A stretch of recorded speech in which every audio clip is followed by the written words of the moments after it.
മിശിഹായിൽ പ്രിയമുള്ള സഹോദരി സഹോദരന്മാരെ, പ്രിയമക്കളെ, ഈ പ്രഭാതത്തിൽ വിശുദ്ധ മത്തായി അറിയിച്ച നമ്മുടെ കർത്താവ് ഈശോ മിശിഹായുടെ പരിശുദ്ധ സുവിശേഷം 5-ാം അധ്യായം 44-ാമത്തെ വാക്യം, saint Matthew's gospel chapter 5 verse 44.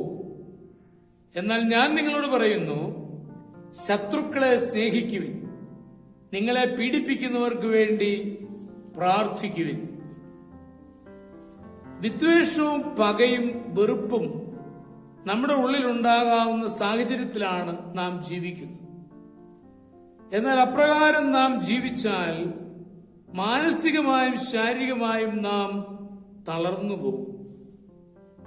ഏത് പ്രകരണയും വിദ്വേഷവും വെറുപ്പുമില്ലാതെ ജീവിക്കുകയാണ് വേണ്ടത്.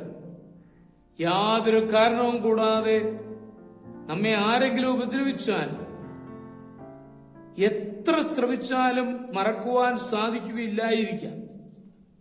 നമ്മുടെ ആത്മാർത്ഥമായ ബലഹീനരായി കരുതി നമ്മെ വഞ്ചിച്ച സംഭവങ്ങൾ ഉണ്ടായിരിക്കാം. ഇത്തരം അനുഭവങ്ങളെ പറ്റി ഓർത്ത് മനസ്സ് വിഷമിപ്പിക്കരുത്. അത് ശാരീരികമായും മാനസികമായും നമ്മെ തളർത്തുകളയും.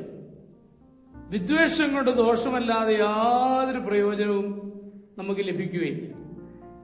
അവയെ സ്മരണയിൽ നിന്ന് മായ്ച്ചു കളയണം.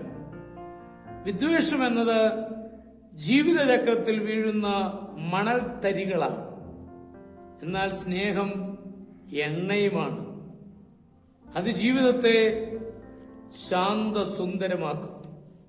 ആരോടെങ്കിലും വെറുപ്പ് തോന്നിയാൽ അതറിഞ്ഞുകൊണ്ട് തന്നെ മറക്കാൻ ശ്രമിക്കണം.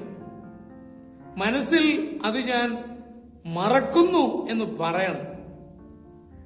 ആരോട് വെറുപ്പ് തോന്നുന്നുവോ അവരുടെ നന്മയ്ക്കായി പ്രാർത്ഥിക്കുവാൻ ശ്രമിക്കണം. അവരിലുള്ള നന്മയുടെ വശങ്ങൾ ആവുന്നത്ര മനസ്സിലാക്കുവാനും സൗകര്യം ലഭിക്കുമ്പോൾ അഭിനന്ദിച്ച് സംസാരിക്കുവാനും മടിക്കരുത്. ഒരാളെ വെറുക്കുന്നെന്ന് പറയാതെ അയാളുടെ ദൂഷ്യ സ്വഭാവം ഇഷ്ടപ്പെടുന്നില്ല എന്നേ പറയാവൂ. കേട്ടുകേൾവിയുടെ പേരിൽ ആരോടും വൈരാഗ്യപ്പെടരുത്. ആർക്കും ദോഷം സംഭവിക്കുവാൻ ആഗ്രഹിക്കരുത്. ദൈവത്തെ ഭയവും മനുഷ്യരെ ശങ്കയുമില്ലാത്തവരാണ് നമ്മെ വിഷമിപ്പിക്കുന്നതെങ്കിൽ അവരെ വിട്ട് ഒഴിഞ്ഞിരിക്കാം. എന്നാലും അവർക്ക് നാശം ആഗ്രഹിക്കരുത്.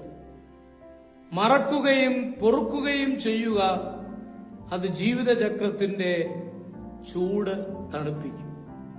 നമ്മുടെ കർത്താവ് ഈശോ മിശിഹായുടെ കൃപയും പിതാവായ ദൈവത്തിന്റെ സ്നേഹവും പരിശുദ്ധാത്മാവിന്റെ സഹവാസവും പരിശുദ്ധ അമ്മയുടെ മധ്യസ്ഥതയും നിങ്ങളെല്ലാവരോടും കൂടി ധാരാളമായിട്ടുണ്ടായിരിക്കും, എപ്പോഴും എപ്പോഴും എന്നേക്കും. ആമേൻ.